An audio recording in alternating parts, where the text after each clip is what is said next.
Porque Deus amou o mundo de tal maneira que deu o seu Filho unigênito. Para todo aquele que nele crê, não pareça, mas tenha a vida eterna. Mas há aqui um problema na Bíblia, aparentemente. Porque diz a palavra de Deus de que os demónios, ou seja, aqueles que pertencem a Satanás, também creem. Também creem. Então parece que há uma contradição na Bíblia. E tremem ante Deus. Ora, vamos ficar com este texto, vamos regressar lá a João. Vamos mais à frente, a João 8. Disse, pois, Jesus aos judeus que haviam crido nele. Atenção a isto. Disse, pois, Jesus aos judeus que haviam crido nele. Se vós permanecerdes na minha palavra, sois verdadeiramente meus discípulos. E conhecereis a verdade, e a verdade vos libertará, vos fará livres. 33. Responderam-lhe os judeus: somos descendentes de Abraão, e jamais fomos escravos de alguém. Como dizes tu, sereis livres. 34. Respondeu Jesus: em verdade vos digo, todo o que comete pecado é escravo do pecado. O escravo não fica para sempre na casa. O filho sim fica para sempre. Se, pois, o filho vos libertar, verdadeiramente sereis livres. Bem sei que sois descendentes de Abraão, contudo, procurais matar-me, porque a minha palavra não está em vós. Eu falo das coisas que vi junto do Pai. Vós, porém, fazeis o que viste do vosso pai. Atenção a isto. Jesus disse aos judeus: falais daquilo que viste do vosso pai. 39.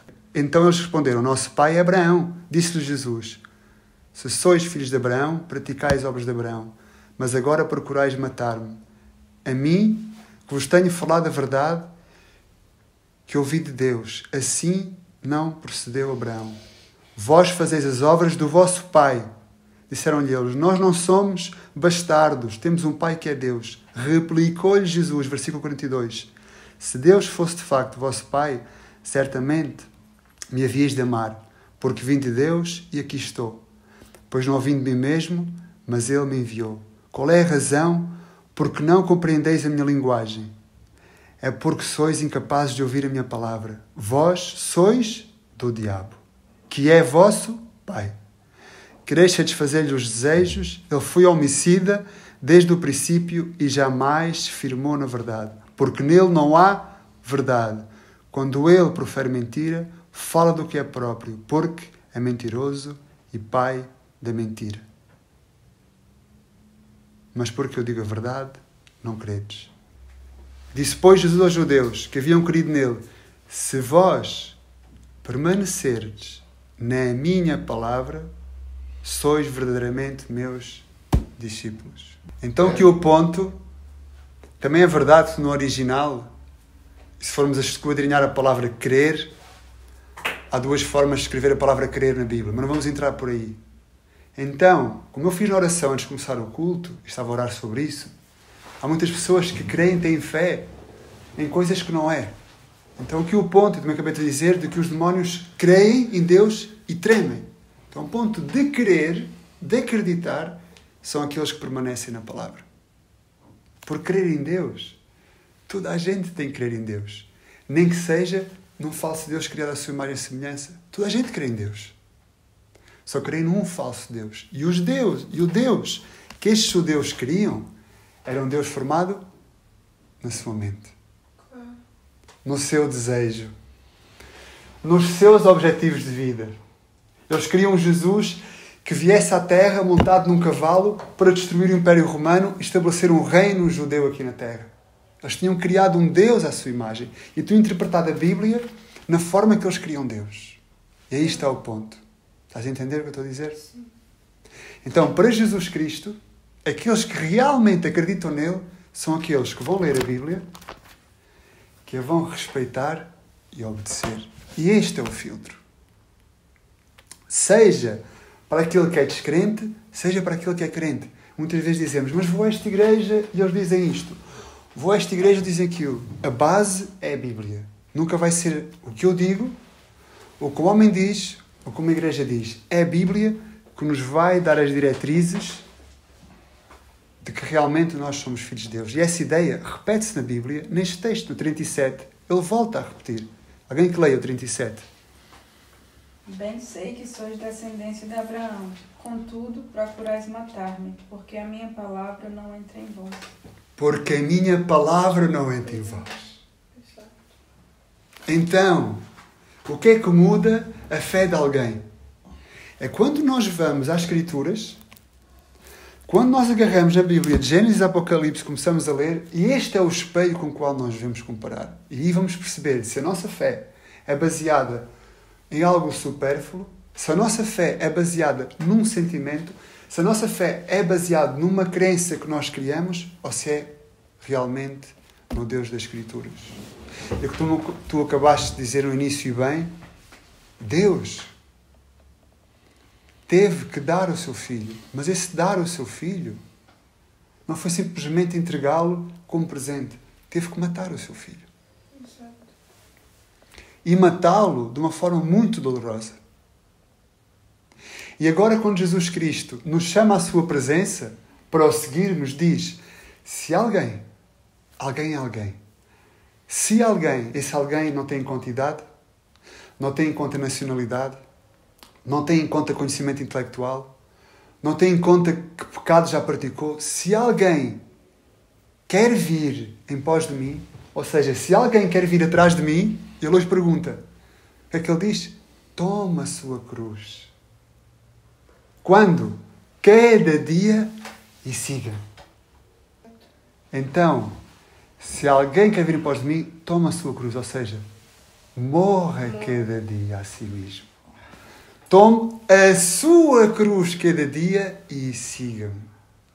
Então, crer na palavra de Deus é estar a morrer cada dia aos nossos próprios interesses, às nossas próprias ideias, ao nosso próprio pecado adquirido lá do Éden, aquilo que a televisão nos moldeia, aquilo que a cultura nos moldeia, aquilo que o nosso pecado flerteia, morrer a tudo isso e seguir aquilo que Deus fez, o caminho, a verdade e a vida.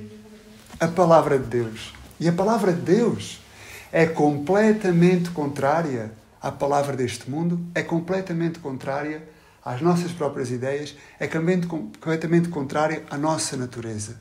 Totalmente contrária.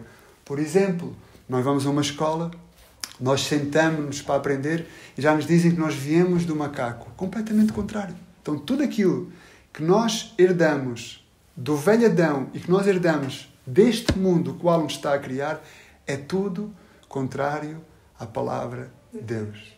Então, para obedecer à palavra de Deus, não pode ser algo natural, mas tem que ser algo sobrenatural. E isso chama-se o novo nascimento.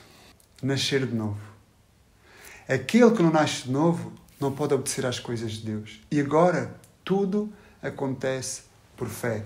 A sociedade na qual nós vivemos vive pelos olhos. Vive por aquilo que pode observar. A palavra de Deus é por fé e crer na palavra de Deus. Vamos ler uma história muito interessante que vai corroborar tudo aquilo que nós estamos a dizer. Lucas 16, 19 a 31. Vamos ouvir aqui uma história que algumas pessoas a consideram uma parábola.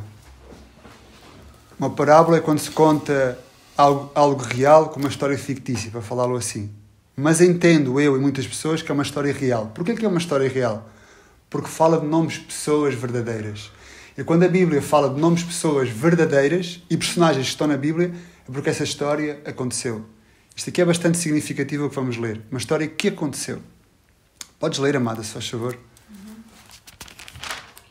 Ora, havia um homem rico e vestia-se de púrpura e de linho finíssimo, e vivia todos os dias regalada e esplendidamente. Havia também certo mendigo chamado Lázaro, que jazia cheio de chagas à porta daquele. Tu estás em Lucas mesmo? Sim, Sim, 16. E desejava alimentar-se com as migalhas que caíam da mesa do rico. e os próprios cães vinham lamber-lhe as chagas. E aconteceu que o mendigo morreu e foi levado pelos anjos para o seio de Abraão. E morreu também o rico e foi sepultado. E no Hades ergueu os olhos, estando em tormentos, e viu ao longe Abraão e Lázaro no seu seio.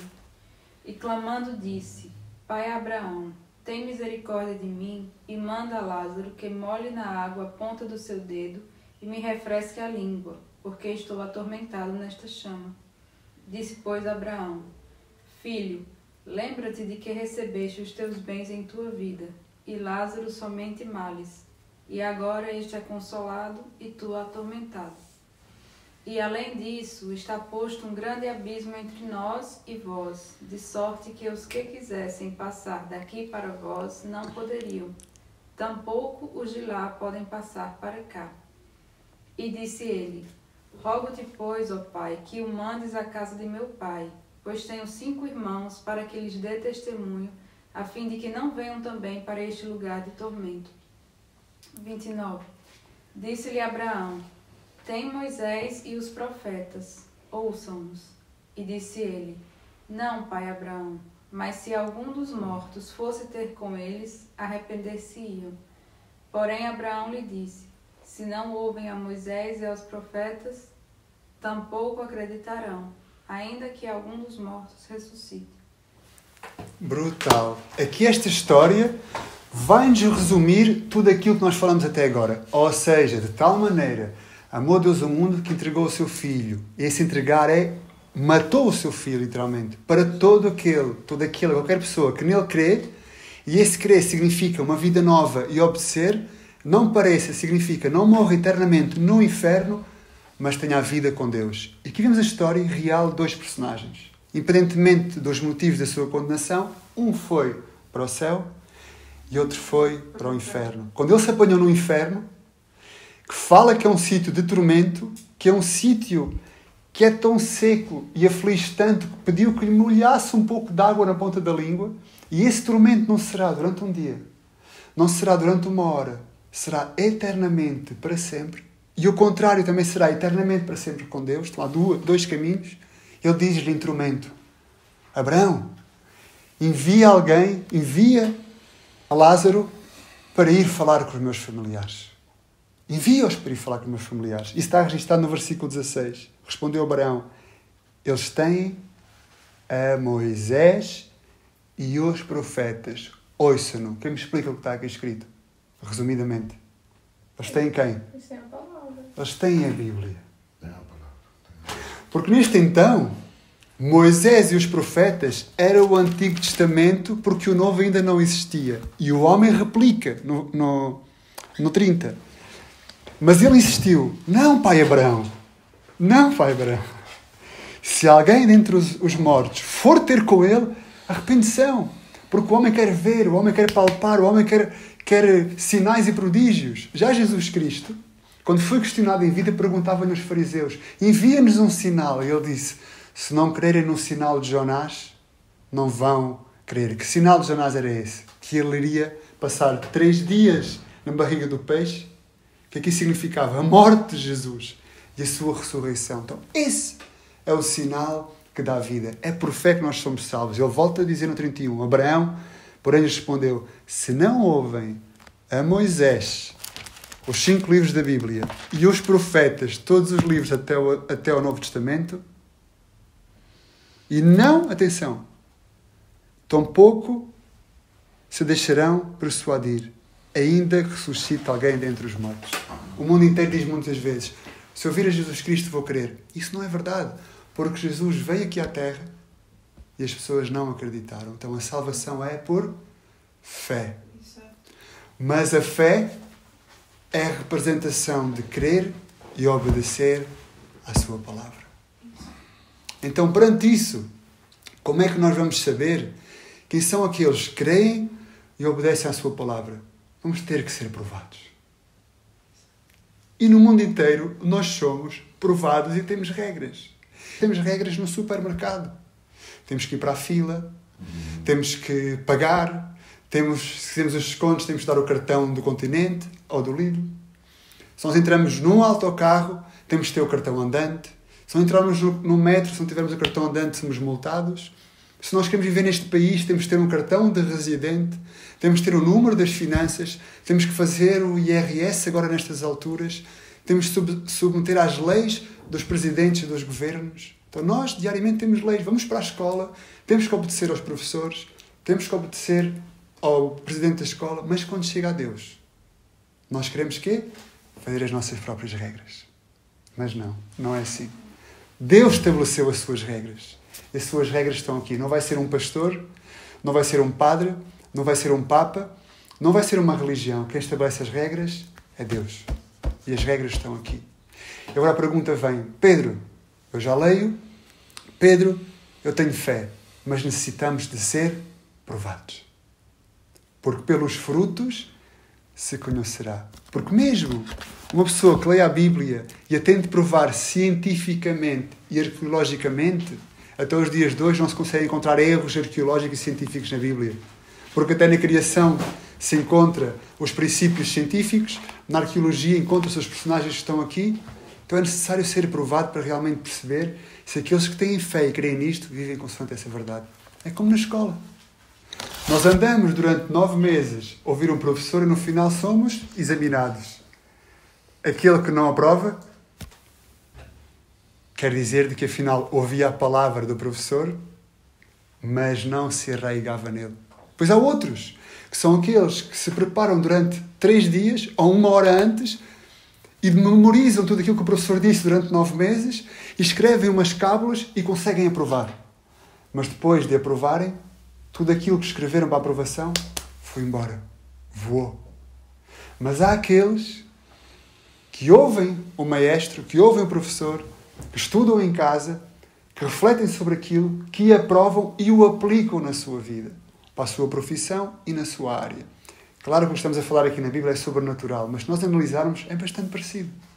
Aqueles que leem a palavra, que a entendem, que a praticam, não a fazem mais para a aprovação própria, não a fazem mais para poder ganhar o céu, não a fazem mais para não ir para o inferno, mas fazem porque entenderam que houve um Deus que de tal maneira o amou que matou o seu filho para que pudéssemos ser salvos. E agora a glória de obedecer à palavra já não é para nós sermos aprovados, já não é para que nós mostramos que somos cristãos, é para aplaudir e louvar o Rei e o Salvador. E aí é o clique. Porque há muitos que vão às igrejas e leem e dizem que acreditam e estabelecem perante essas regras, mas estão a viver uma religião. E deixamos de viver uma religião, passamos a viver a verdade, quando já não fazemos por uma mera salvação, para não irmos para o inferno, para termos direito ao céu, mas porque entendemos o que Deus fez. E começamos a viver só para a glória de Deus. E agora, continuamos a trabalhar, mas deixamos de trabalhar por um ordenado. Trabalhamos para honrar a Deus. Deixamos simplesmente de comer para nos sustentar, mas começamos a comer para honrar a Deus. E não só agradecemos antes para que Deus santifique esses alimentos, se não agradecemos, porque é graça que está na mesa. Porque nós, pecadores, não merecemos aquele bocado de pão, aquele pão com manteiga e café com leite. É graça de Deus. E quando vamos e saem as análises no sangue e estão perfeitas, é graça de Deus. E quando elas não estão perfeitas, Senhor, nada escapou das tuas mãos. Vamos trabalhar para cuidar do templo do Espírito Santo, porque passamos a ter noção que nem este corpo que Deus nos deu é nosso. É um templo que Deus emprestou para que nós cuidássemos dele. E começamos a ter noção de que nós não somos nada, de que nós não temos nada e que tudo aquilo que nós temos e nós somos é porque Deus nos deu por pura graça e pura misericórdia. E isso, para aqueles que se perdem, para aqueles que vão para o inferno, passa a ser loucura. Mas não há nada mais belo do que um cristão em vir aqui nesta manhã, em fechar os seus olhos e reconhecer que existe um Salvador e que nós somos pecadores. E para aqueles que são religiosos e não nasceram de novo, isto é uma obrigação. Para aqueles que nasceram de novo, entenderam aquilo que Deus fez, isto é devoção, isto é necessidade. Nós precisamos disto. Nós precisamos disto diariamente. Não só de vez em quando. Estás a entender, Daniela? Passa a ser o nosso sustento. Sufocamos se não o fazemos. Não se sente bem. Não nos sentimos bem. E não fazemos para nos sentir bem, se não fazemos porque precisamos dele para nos sentir bem. É ele em nós. É ele a atuar em nós. E quando Deus entra em nós, já não somos nós que mandamos. Ele começa a viver entre nós. Nós há uns dias falávamos, como agora nós somos templo do Espírito Santo, Deus habita em nós. Se nós pensamos numa casa física, nestas 4 paredes nas quais vivemos, imaginemos agora que entrava aqui alguém. Pensem na vossa casa. Entrava, arrombava a porta, deitava-se no sofá, abria o frigorífico, comia o que lhe apetecia, ia para a cama onde nós dormimos. Nós íamos ficar incomodados. O que acontece no nosso corpo foi isso que Jesus fez. Não fomos nós que decidimos aceitar a Jesus. Foi Ele que arrombou a porta que nós tínhamos no nosso templo, no nosso corpo. Foi Ele que nos fez escravos da sua vontade. Ele tomou conta do nosso sofá, Ele tomou conta da nossa cama, Ele tomou conta dos nossos sonhos, Ele tomou conta dos nossos desejos e Ele agora tem que ser o Senhor dentro aqui. Já não há lugar mais para Deus e para o Pedro. Não pode haver lugar mais para Deus e para o Rafael. Não pode haver mais lugar para Deus e para os desejos da Daniela, da Lilian, do David, da Amada. Tem que ser Deus a tomar completamente as rédeas da nossa vida. Totalmente. E os nossos sonhos têm que ficar cautivos, têm que ficar escravos totalmente da sua palavra. De Moisés, quer dizer os 5 primeiros livros, o Pentateuco, dos profetas, significa todo o Antigo Testamento, e agora do Novo, que é Jesus Cristo, o nosso Rei, o nosso Senhor e o Salvador. Isso é a representação final daqueles que creem. E agora tenho um desejo. E agora tenho um objetivo. E quando leres Tiago, Daniela, vais perceber que há lá um texto que diz assim: tal ano irei a tal cidade. E lá vou comercializar. E lá vou prosperar. E Deus diz: não. Se Deus quiser, no próximo ano vou fazer isto, vou fazer aquilo. A partir de agora já não temos nada que desejar. E oramos e desejamos assim: Senhor, tenho no meu coração fazer tal coisa. Tenho no meu coração ir até o local. Tenho no meu coração fazer isto ou aquilo. Mas, se tu não quiseres, hoje mesmo destrói tudo. E aí é que se demonstra realmente aqueles que verdadeiramente creram. Porque dizem: já não vivo eu, mas vive Cristo em mim.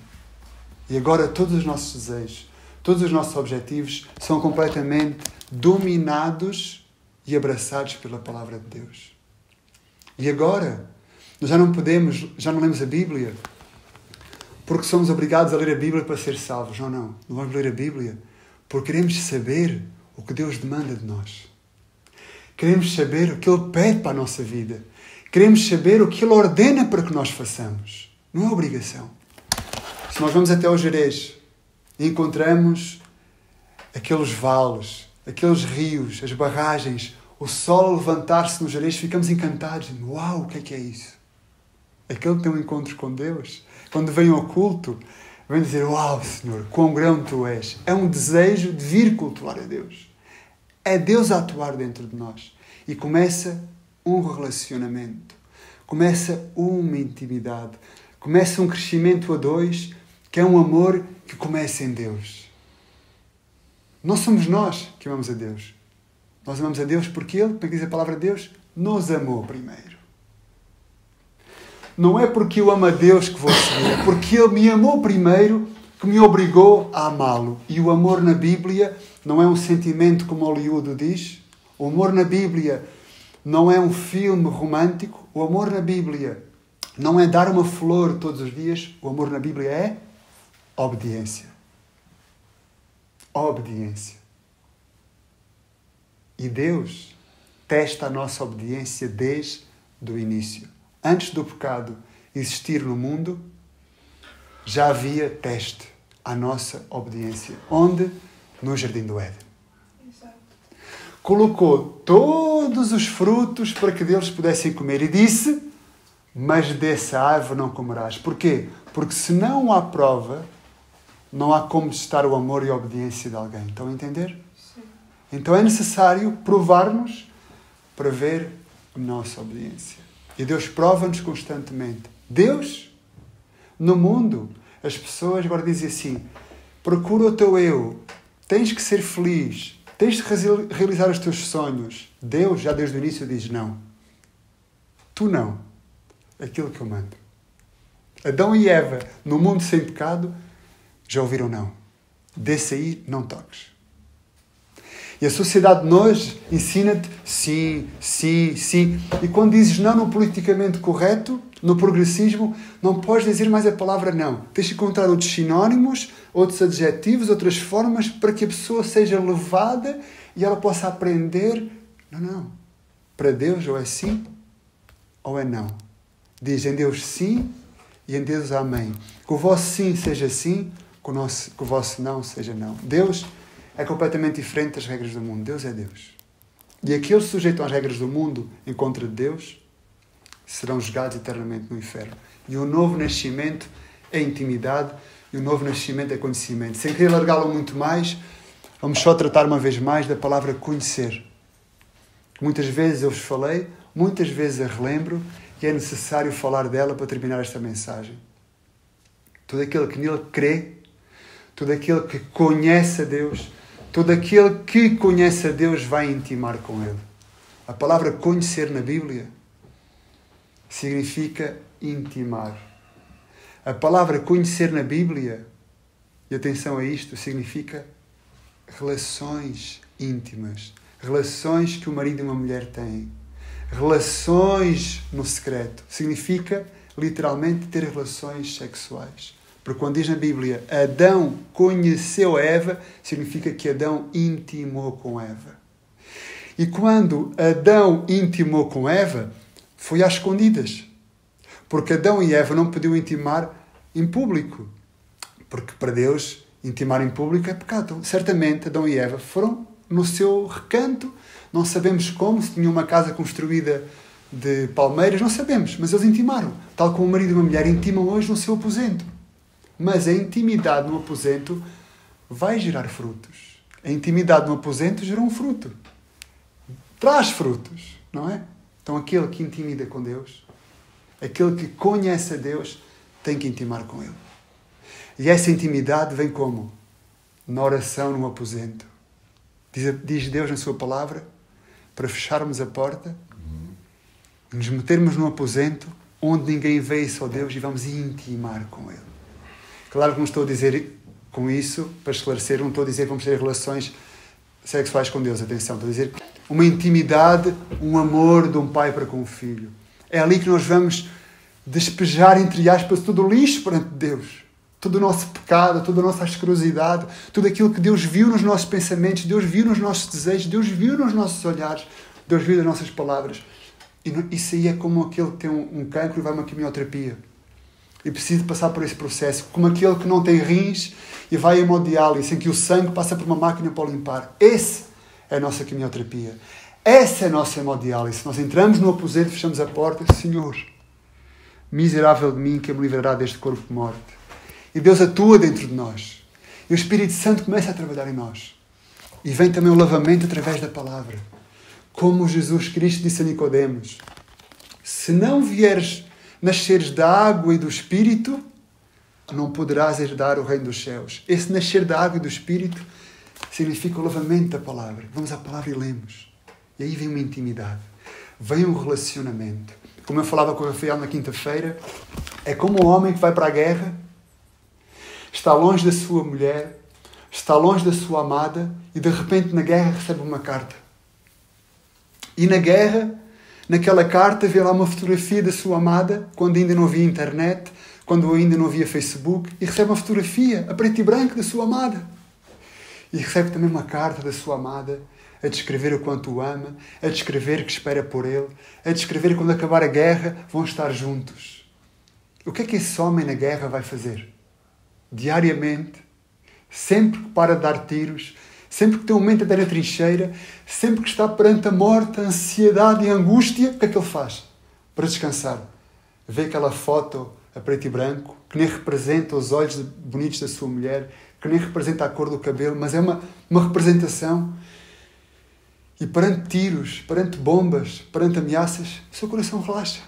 E quando lê aquelas palavras, meu amor, estou à tua espera, dá-lhe esperança. A Bíblia Nossa esperança. é a nossa esperança. Na Bíblia temos as medidas e a descrição do nosso amado. A igreja é a noiva de Jesus. E quando lemos a Bíblia, temos as medidas de Cristo, temos o seu caráter, temos o amor que Ele tem para connosco, que é a sua vida que deu por nós. Temos as medidas da sua personalidade. Temos a esperança de que Ele vai estar connosco na eternidade. E é aqui na Bíblia. Então, todo aquele que crê vai ler, utilizando o antropomorfismo, a carta de amor que Deus deixou para a humanidade. Então, aquele que nasceu de novo já não pode viver sem isto. Porque é isto que nos sustenta. E isto é a palavra de Deus. E isto é a voz de Deus sussurrada nos nossos ouvidos que dá vida à nossa alma.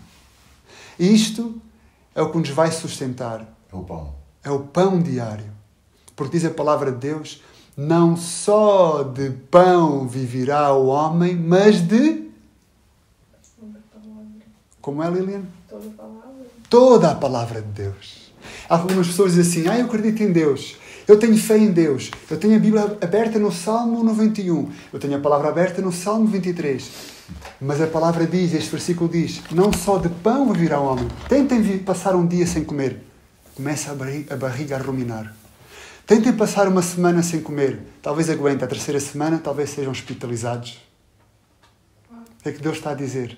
Não só de pão físico viverá o homem, mas de toda a palavra de Deus. E toda é toda. Toda é de Gênesis a Apocalipse. E agora, não podemos viver sem este alimento. Porque é o pão espiritual. Porque é o pão espiritual. E passa um dia e o pecado começa a se ensenhorear. E passa um dia e começamos a perder a imagem de quem Jesus Cristo é. Começa a ficar borrosa a nossa fé. Porque é por fé que somos salvos.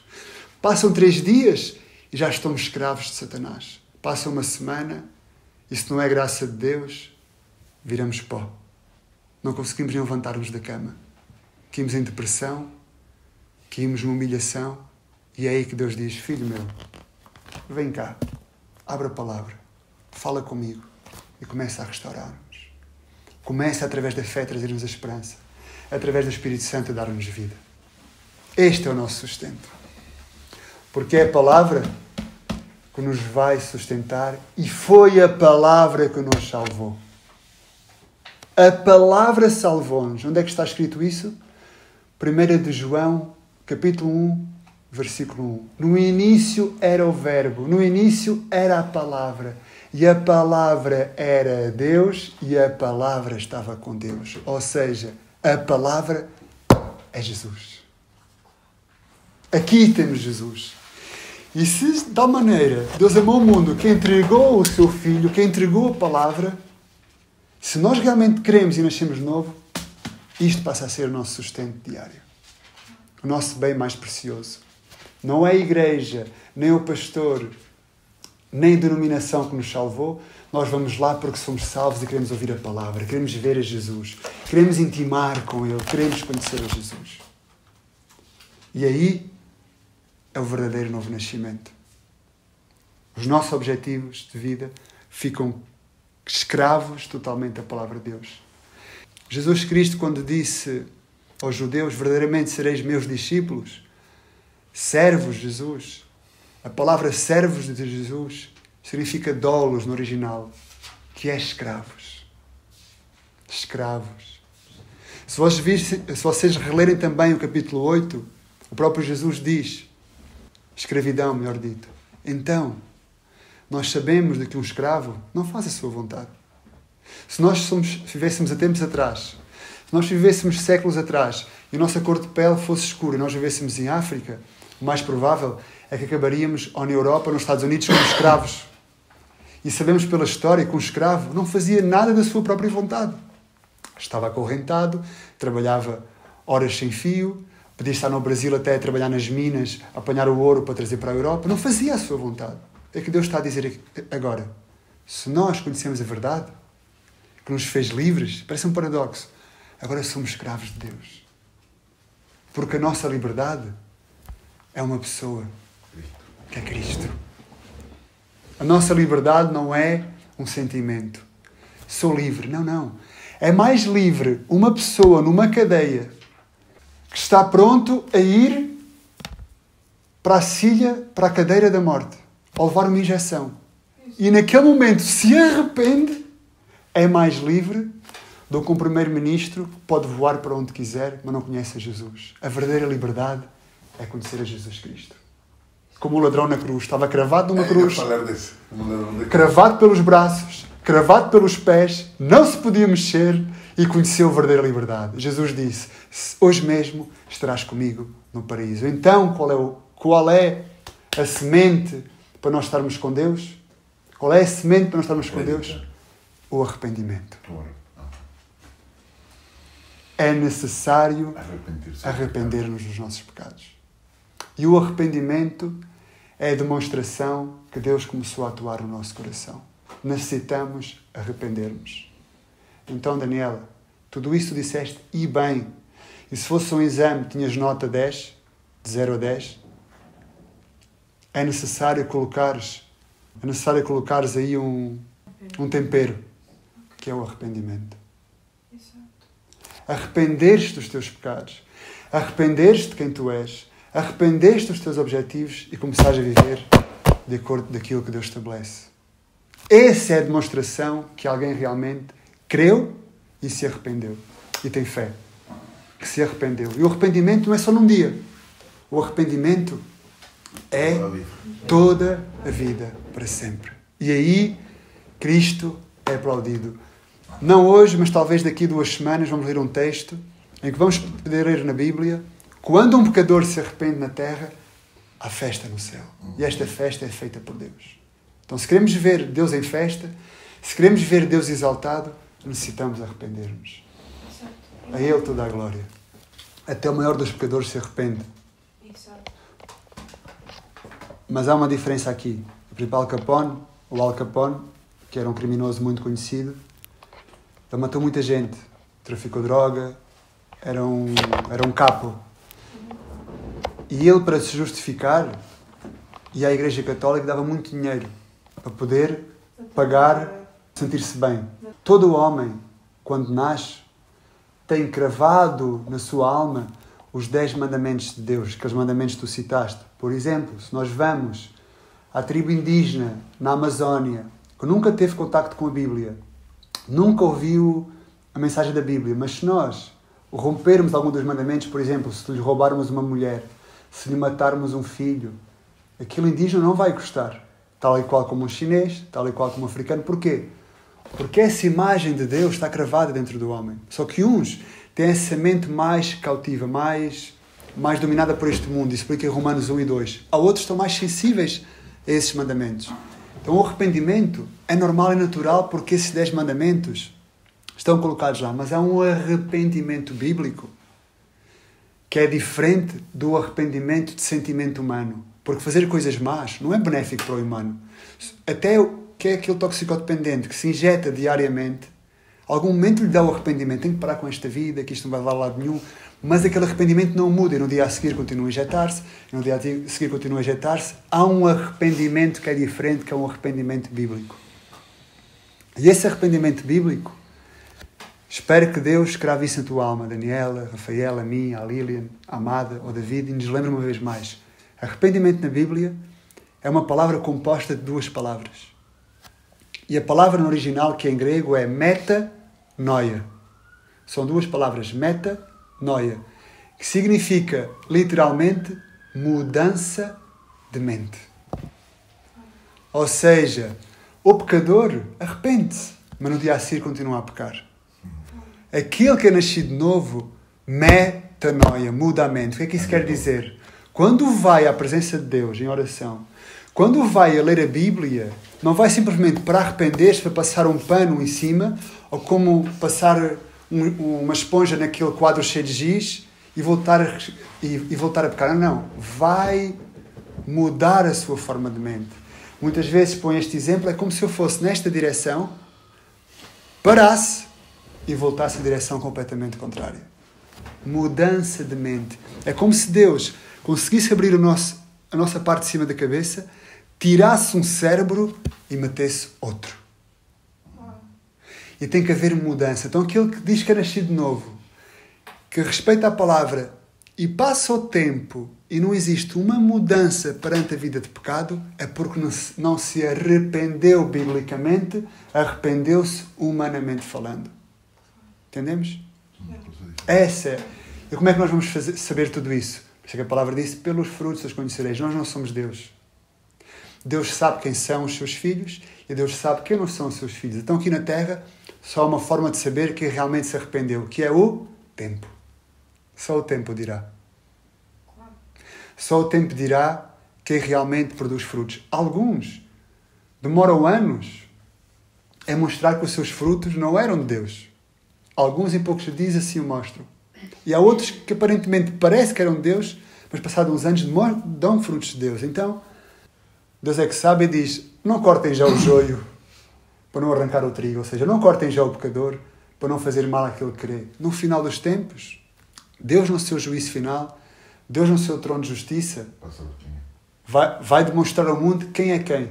Mas agora também temos uma certeza. Dentro de nós, não vale a pena nos enganarmos. Porque nós sabemos quem realmente se arrependeu e quem não se arrependeu.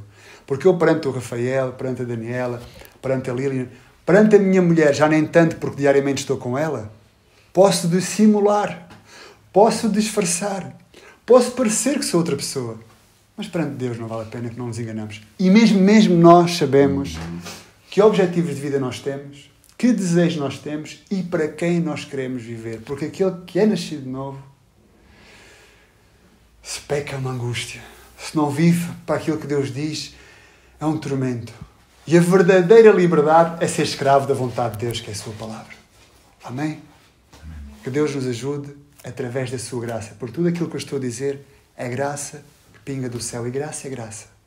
A salvação é grátis. Que diz em Efésios 2:8 que sois salvos por graça, mediante a fé. E até a fé é graça, porque a fé é dom de Deus. Tudo está em Deus. Então, se queres intimar e conhecer realmente a Deus, qual é que é a resposta? Ler a palavra. E aqui vais conhecer as medidas do verdadeiro amor que é Cristo. Amém? Amém.